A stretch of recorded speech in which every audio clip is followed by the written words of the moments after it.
Golden monkey ಭಾಗ 1ರಲ್ಲಿ ಆ ಗೋಲ್ಡನ್ ಮಂಕೀಸ್ಗೆ ಸ್ವಾಮೀಜಿ ಮದ್ವೆ ಮಾಡಿಸ್ತಾರೆ. ಅದಾದ ನಂತರ ಮಲ್ಲಿಕಾ ಮತ್ತೆ ಅವಳ ಗಂಡ ಮಹೇಶ್ ಹಾಗೇನೆ ಈ 2 ಗೋಲ್ಡನ್ ಮಂಕೀಸ್ಗಳು ಒಂದೇ ಮನೇಲಿ ತುಂಬಾ ಖುಷಿ ಖುಷಿಯಿಂದ ವಾಸಿಸ್ತಿರ್ತಾರೆ. ಒಂದಿನ ಹೆಣ್ಕೋತಿ ಮನೇಲಿರುತ್ತೆ. ಆಗ ಮಲ್ಲಿಕಾ ಮಹೇಶ್ಗೆ ಹೀಗೆ ಹೇಳ್ತಾಳೆ.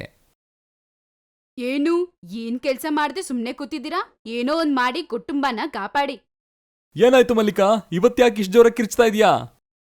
ಗಂಡ ಹೆಂಡ್ತಿ ಅಂದ್ಮೇಲೆ ಕಿರ್ಚ್ಕೋದೇ ಇರ್ತಾರಾ? ಅದನ್ನೆಲ್ಲ ಬಿಡು, ಮೊದ್ಲು ನಿನಗೇನ್ ಬೇಕು ಅಂತ ಹೇಳು, ನಾನದನ್ನ ಮಾಡ್ತೀನಿ. ಸುಮ್ನೆ ಈ ತರ ಎಲ್ಲ ನೀನ್ ಕೂಕ್ಕೋಬೇಡ. ಹೀಗೆ ಇವರಿಬ್ರು ಮಾತಾಡ್ಕೊಳ್ತಾ ಇರೋದನ್ನ ಆ ಹೆಣ್ಕೋತಿ ನೋಡುತ್ತೆ. ಓಹೋ, ಗಂಡ ಹೆಂಡ್ತಿ ಅಂದ್ಮೇಲೆ ಒಬ್ರ ಮೇಲೆ ಒಬ್ರು ಕಿರ್ಚ್ಕೋಬೇಕಾ?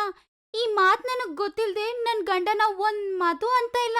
ನಾನ್ ಇವಾಗ್ಲೇ ನನ್ ಗಂಡ ಹತ್ರ ಹೋಗಿ ಕಿರ್ಚ್ತೀನಿ ಅಂತ ಅನ್ಕೊಂಡು ಹೆಣ್ಕೋತಿ ಗಂಡನ ಹುಡುಕ್ತಾ ಹೋಗುತ್ತೆ.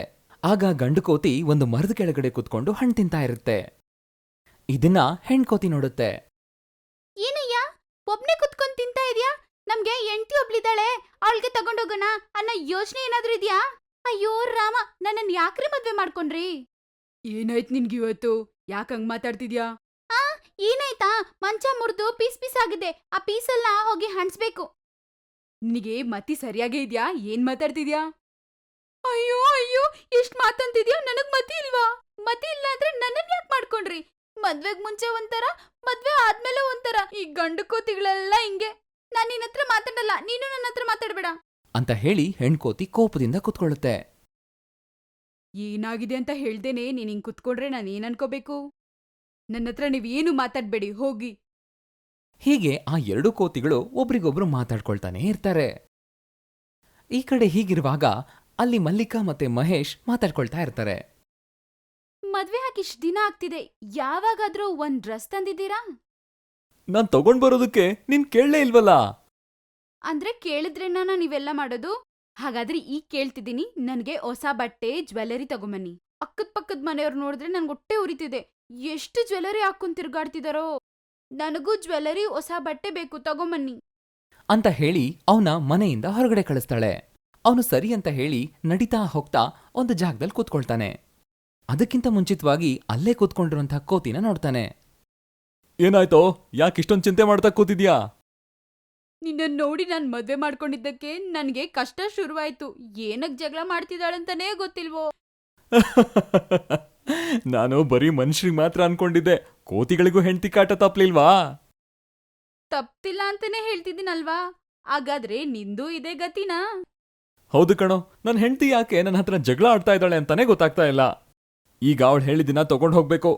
ನಡಿ ಹೋಗೋಣ, ಸ್ವಾಮೀಜಿ ತೋರಿಸಿದ ನದಿ ಇದೆಯಲ್ಲ ಅನ್ಕೊಂಡು ತಮ್ಮ ಜೊತೆಗೆ ಒಂದಷ್ಟು ವಸ್ತುಗಳನ್ನ ತಗೊಂಡು ಹೋಗ್ತಾರೆ. ಕೋತಿ ಮತ್ತೆ ಮಹೇಶ್ ಆ ನದಿ ಹತ್ರಕ್ಕೆ ಹೋಗ್ತಾರೆ. ಮಹೇಶ್ ಆ ನದಿಲಿ ಕಲ್ ಬಿಸಾಕ್ತಾನೆ. ತಕ್ಷಣಕ್ಕೆ ಅದು ಚಿನ್ನ ಆಗಿ ಆಚೆ ಬರುತ್ತೆ. ಕೋತಿ ಅದನ್ನ ನೋಡಿ ಆಶ್ಚರ್ಯ ಪಡುತ್ತೆ. ಬಾ ಹೋಗೋಣ ಅಂತ ಕೋತಿ ಹೇಳುತ್ತೆ. ಸರಿ, ಹಾಗಾದ್ರೆ ಇದ್ರಿಂದ ಒಡವೆಗಳನ್ನ ಮಾಡಿಸಿ ನನ್ನ ಹೆಂಡತಿಗೆ ತಗೊಂಡು ಹೋಗ್ತೀನಿ. ಹಂಗೆ ಮಾಡು. ಇನ್ನೊಂದ್ ವಿಷಯ ಏನಂದ್ರೆ, ನನ್ ಹೆಂಡ್ತಿಗೆ ವಿಧ ವಿಧವಾದ ಹಣ್ಣು ಬೇಕಂತೆ. ನನ್ಗ್ ಸ್ವಲ್ಪ ಈಸ್ಕೊಡು, ತಗೊಂಡೋಗ್ ಕೊಡ್ತೀನಿ. ಅಷ್ಟೇ ತಾನೇ, ನಡಿ ಕೊಡಿಸ್ತೀನಿ ಅಂತ ಮಹೇಶ್ ಹೇಳ್ತಾನೆ. ಇಬ್ರು ಸೇರ್ಕೊಂಡು ಒಬ್ಬ ಮಾರ್ವಾಡಿ ಹತ್ರಕ್ಕೆ ಹೋಗ್ತಾರೆ. ಅವ್ರ ಹತ್ರ ಇರೋ ಚಿನ್ನನೆಲ್ಲ ಕೊಟ್ಟು ಒಡವೆಗಳನ್ನ ಮಾಡಿ ಅಂತ ಹೇಳ್ತಾರೆ. ಸರ್, ನಮ್ಮ ಹತ್ರ ಒಳ್ಳೆ ಡಿಫ್ರೆಂಟ್ ಮಾಡೆಲ್ಸ್ ಇವೆ ಸರ್. ನೀವೀಗ ಇವುಗಳ ಬದಲಾಗಿ ಅವನ್ನ ತಗೊಂಡು ಹೋಗ್ಬೋದು. ನಿಮಗಿದು ತುಂಬಾ ಅವಶ್ಯಕ ಅಂತ ಅನ್ಸತ್ತೆ. ಅವನು ಸರಿ ಅಂತ ಹೇಳಿ ಅಲ್ಲಿರೋ ಒಂದಷ್ಟು ಒಡವೆಗಳನ್ನ ತಗೋತಾನೆ. ಅದಾದ ನಂತರ ಕೋತಿ ಮತ್ತೆ ಅವನು ಒಟ್ಟಿಗೆ ಸೇರ್ಕೊಂಡು ಒಬ್ಬ ಹಣ್ಣಿನ ವ್ಯಾಪಾರಿ ಹತ್ರ ಹೋಗ್ತಾರೆ. ಅಲ್ಲಿ ಒಂದಷ್ಟು ಹಣ್ಣುಗಳನ್ನ ತಗೋತಾರೆ. ಅದಾದ ನಂತರ ಇಬ್ರು ಸೇರ್ಕೊಂಡು ಮನೆಗೆ ಹೋಗ್ತಾರೆ. ಅವನು ತನ್ನ ಹೆಂಡತಿಗೆ ಒಡವೆಗಳನ್ನ ತೋರಿಸ್ತಾನೆ. ತಗೋ, ಇವನ್ನೆಲ್ಲ ನಿಂಗೋಸ್ಕರ ಅಂತಾನೆ ತಂದಿದ್ದೀನಿ, ನೋಡು ಹೇಗಿವೆ ಅಂತ. ಚೆನ್ನಾಗೇ ಇದೀರಿ, ಆದ್ರೆ ಇದಕ್ ಮ್ಯಾಚ್ ಆಗೋ ಸ್ಯಾರಿ, ಅದಕ್ ಮ್ಯಾಚ್ ಆಗೋ ಬ್ಲೌಸ್, ಸ್ಲಿಪ್ಪರ್ಸ್ ಮತ್ತೆ ಮ್ಯಾಚಿಂಗ್ ಬಳೆ ಬೇಕ್ರಿ. ಅದು ಮಾತ್ರ ಅಲ್ಲ, ಮ್ಯಾಚಿಂಗ್ ಡ್ರೆಸ್ಸಸ್ ಬೇಕು, ಇನ್ನೂ ಜಾಸ್ತಿ ಬೇಕ್ರಿ. ಅದೆಲ್ಲ ತಗೋಬೇಕಂದ್ರೆ ದುಡ್ಡು ಬೇಕಲ್ಲ ರೀ, ಕೊಡಿ. ಹಾ, ಅಷ್ಟೇ ತಾನೇ, ತಗೋ ಅಂತ ಹೇಳಿ ಮಹೇಶ್ ದುಡ್ಡು ಕೊಡ್ತಾನೆ. ರೀ, ನೀವ್ ಎಷ್ಟು ಒಳ್ಳೆಯವರು ಅಂತ ಹೇಳಿ ಹೆಂಡತಿ ಅಲ್ಲಿಂದ ಹೋಗ್ತಾಳೆ. ಇನ್ನು ಕೋತಿ ತನ್ನ ಹೆಂಡತಿಗೆ ಹಣ್ಣುಗಳನ್ನೆಲ್ಲ ನೀಡುತ್ತೆ. ಅದನ್ನೆಲ್ಲ ತಗೊಂಡು ಹೆಣ್ಕೋತಿ ಸಂತೋಷ ಪಡುತ್ತೆ. ನೀವು ತುಂಬಾ ಒಳ್ಳೆಯವ್ರಿ, ನಾನೇ ತಪ್ಪು ತಿಳ್ಕೊಂಡೆ ಅಂತ ನಾಚ್ಕೊಳ್ತಾ ಅಲ್ಲಿಂದ ಹೋಗುತ್ತೆ. ಅದಾದ್ಮೇಲೆ ಮಹೇಶ್ ಮತ್ತೆ ಕೋತಿ ಒಂದ್ ಜಾಗದಲ್ಲಿ ಕೂತ್ಕೊಳ್ತಾರೆ. ಇಬ್ರು ಒಬ್ರಿಗೊಬ್ರು ಮಾತಾಡ್ಕೊಳ್ತಿರ್ತಾರೆ. ಲೋ, ಸ್ವಾಮೀಜಿ ಕೊಟ್ಟಿರೋ ವರನ ಪುಣ್ಯ ಅನ್ಕೊಂಡು ನಾನು 4 ಸಂಪಾದನೆ ಮಾಡ್ತಾ ಇದ್ದೀನಿ. ಅದೇ ಸಾಧಾರಣವಾಗಿ ನಾನೊಬ್ನೇ ಸಂಪಾದನೆ ಮಾಡೋದಿದ್ದಿದ್ರೆ ನನ್ನ ಸಂಪಾದನೆ ಯಾವ ಮೂಲೆಗೂ ಸಾಲ್ತಿರ್ಲಿಲ್ಲ. ನನ್ನ ಹೆಂಡತಿ ಅತಿಯಾಗಿ ಖರ್ಚು ಮಾಡಿ ಎಲ್ಲ ಹಾಳು ಮಾಡ್ಬಿಡ್ತಿದ್ಲು. ನಿಜಾನೇ, ಅವ್ರಿಗಿಷ್ಟ ಆಗಿರೋ ಕೆಲ್ಸ ಮಾಡಿದ್ರೆ ನಮ್ಮನ್ನ ಆಕಾಶಕ್ಕೆ ಎತ್ಕೋತಾರೆ, ಇಲ್ಲ ಅಂದ್ರೆ ಪಾತಾಳಕ್ ತುಳಿತಾರೆ. ಮದುವೆ ಆದ್ಮೇಲೆ ನಿಂಗೆ ತುಂಬಾ ಅರ್ಥ ಆಗಿದೆ ಅಲ್ಲ? ಅದಕ್ಕೆ ಕೋತಿ ಹೌದು ಅಂತ ಹೇಳಿ ತಲೆ ಅಲ್ಲಾಡ್ಸುತ್ತೆ. ಹೀಗೆ ದಿನಗಳು ಕಳೆಯುತ್ತೆ. ಅವರವರ ಮಧ್ಯೆ ಏನಾದ್ರೂ ಒಂದು ಜಗಳ ನಡೀತಾನೇ ಇರುತ್ತೆ. ಕೋತಿ ಮತ್ತೆ ಅವನು ಸ್ವಾಮೀಜಿ ಹತ್ರಕ್ಕೆ ಹೋಗ್ತಾರೆ.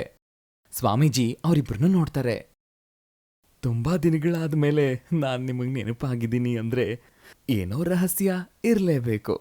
ಅದೇನು ಅಂತ ನನ್ನ ಹತ್ರ ಹೇಳಿ. ಸ್ವಾಮಿ, ನಾನೇನೋ ಅನ್ಕೊಂಡಿದ್ದೆ, ಆದ್ರೆ ಅದೇನೋ ಆಗಿದೆ. ನನ್ನ ಹೆಂಡತಿ ನನ್ನ ಜೀವನ ತಿಂತಾ ಇದ್ದಾಳೆ. ಇನ್ನು ನನ್ನ ಕೈಲಾಗಲ್ಲ ಸ್ವಾಮೀಜಿ, ನನಗೆ ಸನ್ಯಾಸತ್ವ ಕೊಟ್ಬಿಡಿ.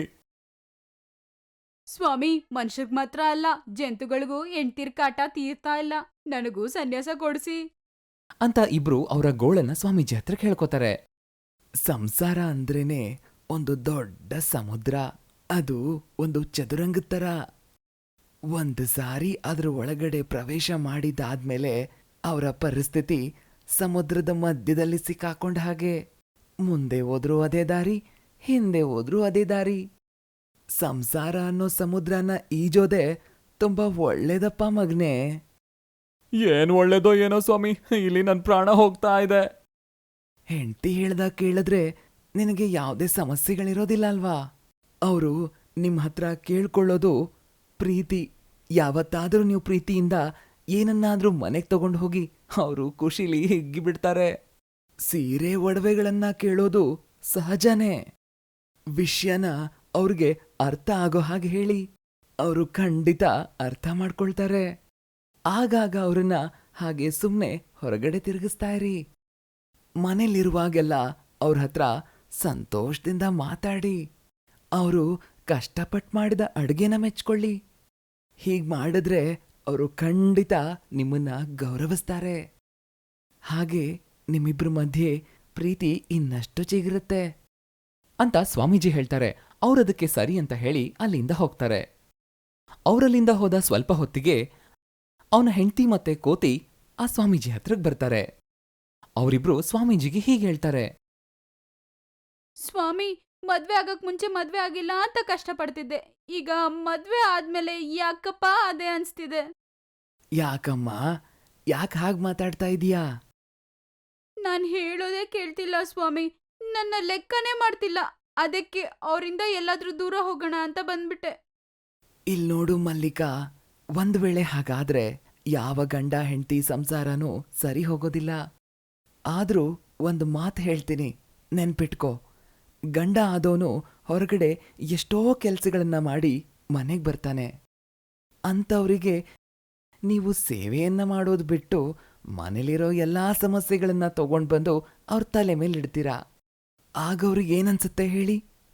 ಅದ್ರ ಬದಲಾಗಿ ಸ್ವಲ್ಪ ಪ್ರೀತಿಯಿಂದ ಮಾತಾಡಿ. ನೀನ್ ಹೇಳ್ದಾಗೆ ನಿನ್ನ ಗಂಡನೂ ಕೇಳ್ತಾನೆ. ಗಂಡ ಹೆಂಡತಿ ಅನುಬಂಧ ಅಂದ್ರೆ ಒಬ್ರಿಗೊಬ್ರು ಜೊತೆಗಿದ್ದು ಒಬ್ಬರ ಭಾವನೆಗಳನ್ನ ಒಬ್ರು ಅರ್ಥ ಮಾಡ್ಕೊಳ್ಳೋದು. ಹೆಣ್ಣು ಮಕ್ಕಳಿಗೆ ತಾಳ್ಮೆ ಅನ್ನೋದು ತುಂಬಾ ಮುಖ್ಯ.